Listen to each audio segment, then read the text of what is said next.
श्री रामकृष्ण वचनामृत। परिच्छेद 29.5।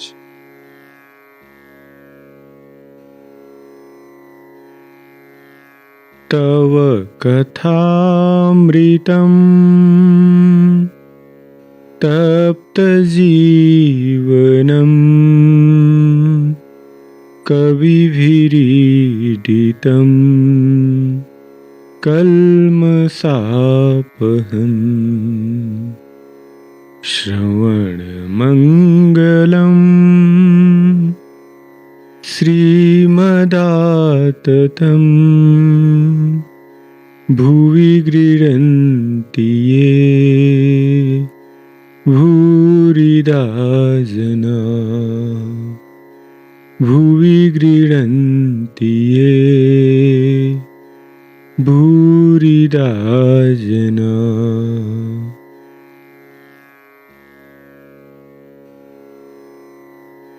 श्री रामकृष्ण का ईश्वरावेश, उनके मुख से ईश्वरवाणी।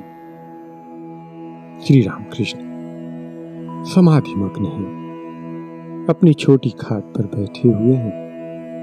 चारों ओर भक्तगण बैठे हैं। श्री अधर सिंह कुछ मित्रों के साथ आए हैं।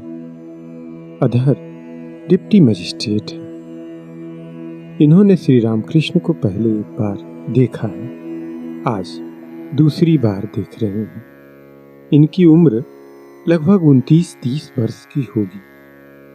इनके मित्र शारदाचरण को मृत पुत्र का शोक है।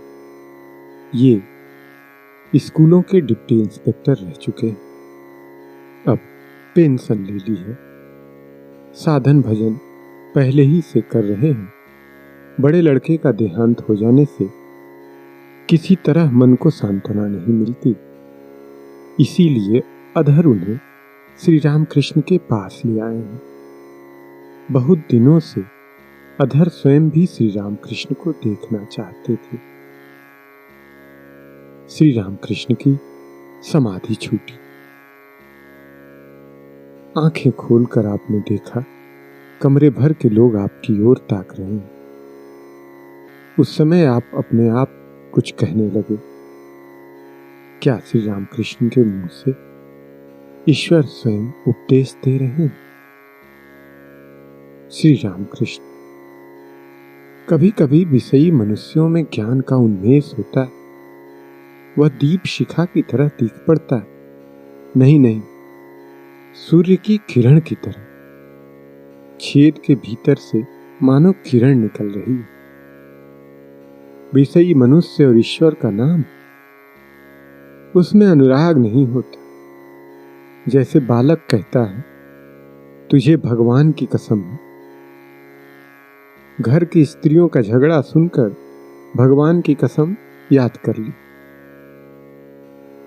विषयी मनुष्यों में निष्ठा नहीं होती। हुआ न हुआ तो न सही। पानी की जरूरत है, कुआं खोद रहा है। खोदते खोदते जैसे ही कंकड़ निकला कि बस छोड़ दी वह जगह, दूसरी जगह खोदने लगा। लो, वहां भी बालू ही बालू निकलती, बस वहां से भी अलग हुआ। जहां खोदना आरंभ किया है, वहीं जब खोदता रहे तभी तो पानी मिलेगा। जीव जैसे कर्म करता है, वैसे ही फल भी पाता है। इसीलिए गाने में कहा, बावत माँ श्यामा दोष किसी का नहीं, मैं अपने ही हाथों खोदे हुए कुएं के पानी में डूब रहा। मैं और मेरा अज्ञान है। विचार तो करो, देखोगे जिसे मैं कह रहे हो वह आत्मा के अतिरिक्त और कुछ नहीं।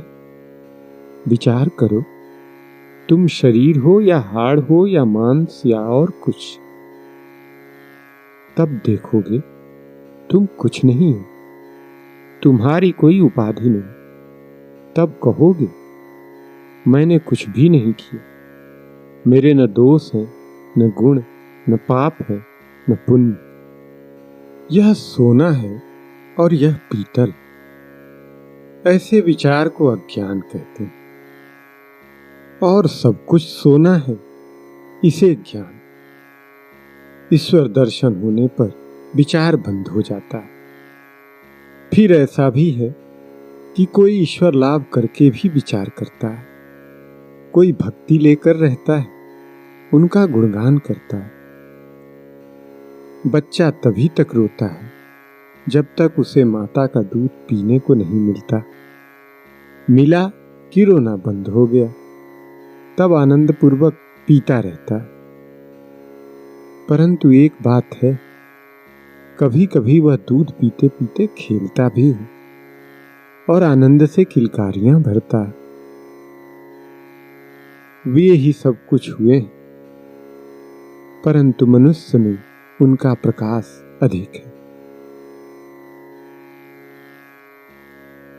जहां शुद्ध सत्व बालकों का सा स्वभाव है कि कभी हंसता है, कभी रोता है, कभी नाचता है, कभी गाता है, वहां वे प्रत्यक्ष भाव से रहते। श्री राम कृष्ण अधर का कुशल समाचार ले रहे हैं। अधर ने अपने मित्र के पुत्र शोक का हाल कहा। श्री राम कृष्ण अपने ही भाव में गाने लगे।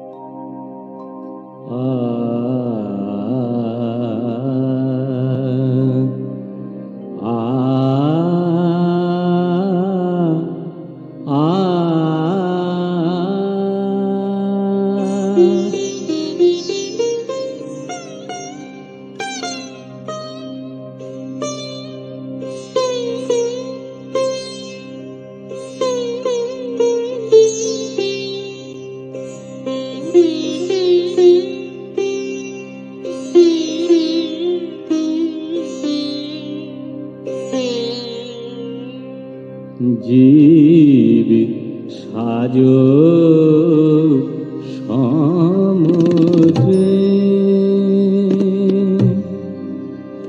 समुद्रे साजो साजो जीव साजो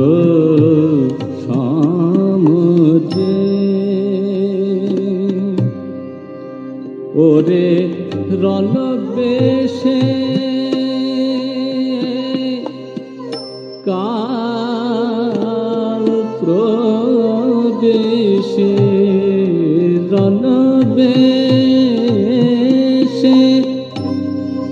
কাল প্রদেশে তোরি ঘরে ঘরে জীব সাজো সমুদ্রে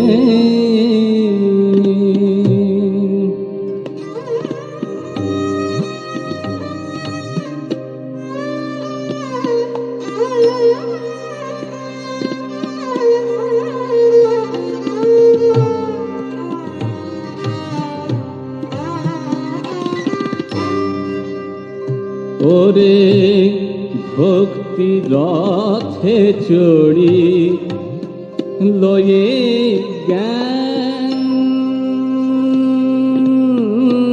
তুম ভক্তি রথে চড়ি লয়ে জ্ঞান তুম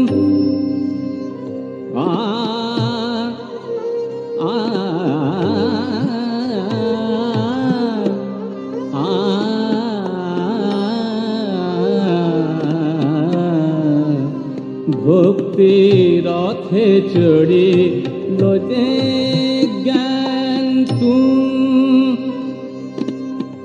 রসনা ধনুকে দিগে প্রেম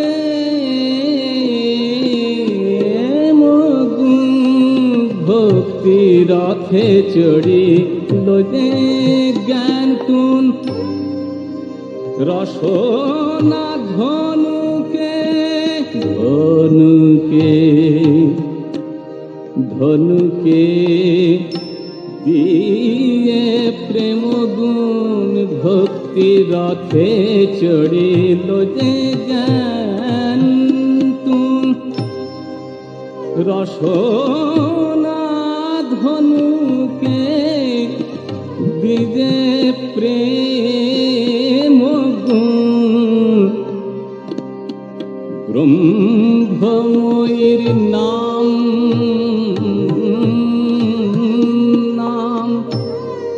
ব্রহ্ম অস্ত্র তাহে ওরে ব্রহ্ম ময়ীর নাম ব্রহ্ম অস্ত্র তাহে সন্ধান করে জীব সাজ সাজ সাজ সাজ সমরে ওরে রল বেশে কাল প্রবেশে তরি ঘরে জীব সাজ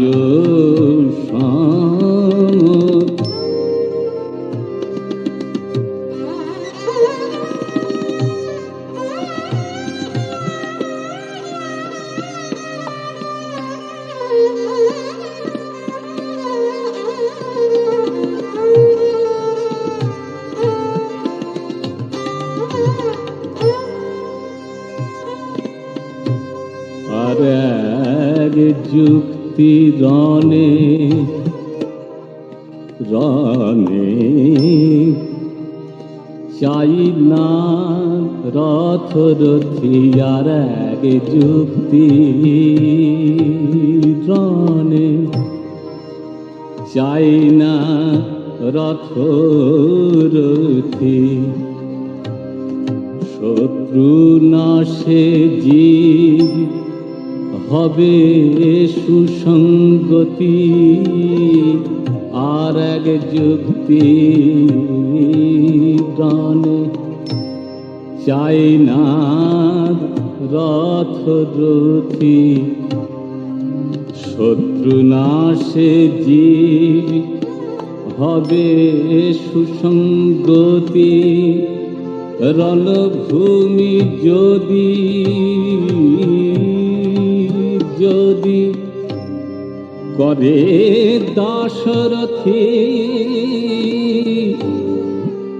ওগো রণভূমি যদি করে দাশরথী ভাগীরথীর তীরে ভক্তি রথে চড়ে লয়ে জ্ঞান তুম জ্ঞান তুম ভক্তি রথে চড়িল যে জ্ঞান তুম রসনা ধনুকে দিয়ে প্রেম গুণ ব্রহ্মময়ীর নাম ব্রহ্ম অস্ত্র তাহে সন্ধান করে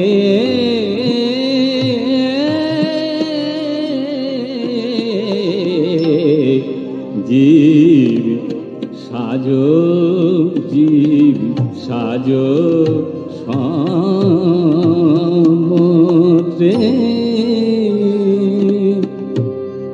ওরে রণবেশে রণবেশে কাল প্রবেশে তরি ঘরে জীব সাজো সমুদ্রে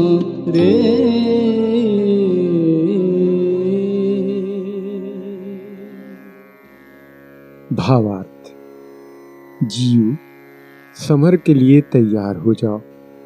रण के बेस में काल तुम्हारे घर में घुस रहा है। भक्ति रथ पर चढ़कर, ज्ञान तूण लेकर, रसना धनुष में प्रेम गुण लगा, ब्रह्ममयी के नाम रूपी ब्रह्मास्त्र का संधान करो। लड़ाई के लिए एक युक्ति और, तुम्हें रथरथी की आवश्यकता न होगी यदि भागीरथी के तट पर तुम्हारी यह लड़ाई है। क्या करोगे? इस काल के लिए तैयार हो जाओ। काल घर में घुस रहा है। उनका नाम रूपी अस्त्र लेकर लड़ना होगा। करता वे ही है। मैं कहता हूं, जैसा कराते हो वैसा ही करता हूं, जैसा कहाते हो वैसा ही कहता हूं। मैं यंत्र हूं, तुम यंत्री हो। मैं घर हूं, तुम घर के मालिक। मैं गाड़ी हूं, तुम इंजीनियर। आम मुख्तार उन्हीं को बनाओ। काम का भार अच्छे आदमी को देने से कभी अमंगल नहीं होता। उनकी जो इच्छा हो करें। शोक भला क्यों नहीं होगा? आत्मज है ना। रावण मरा तो लक्ष्मण दौड़े हुए गए। देखा, उसके हाड़ों में ऐसी जगह नहीं थी जहां छेद न रहे। लौट कर राम से बोले, भाई, तुम्हारे बाणों की बड़ी महिमा है। रावण की देह में ऐसी जगह नहीं है जहां छेद न हो। राम बोले, हाड़ के भीतर वाले छेद हमारे बाणों के नहीं, मारे शोक के उसके हाड़ जर्जर हो गए। वे छेद शोक के ही चिन्ह। परंतु है यह सब अनित्य। गृह, परिवार, संतान सब 2 दिन के लिए। ताड़ का पेड़ ही सत्य है। 2-1 फल गिर जाते हैं, इसके लिए दुख क्यों?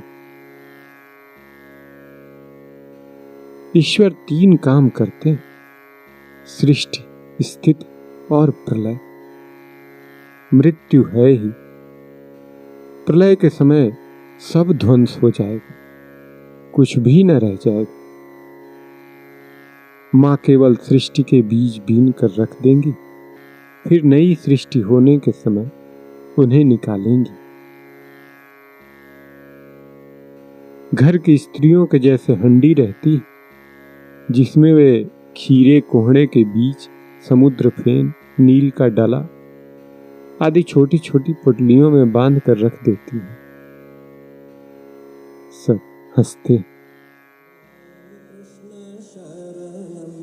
राम कृष्ण शरणं शरण्ये।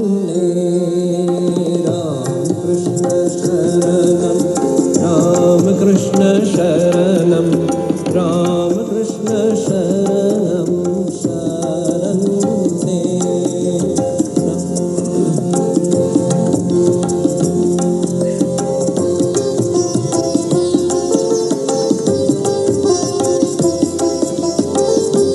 प्रभु कृपा ही केवलम, कृपा ही केवलम, कृपा ही केवलम।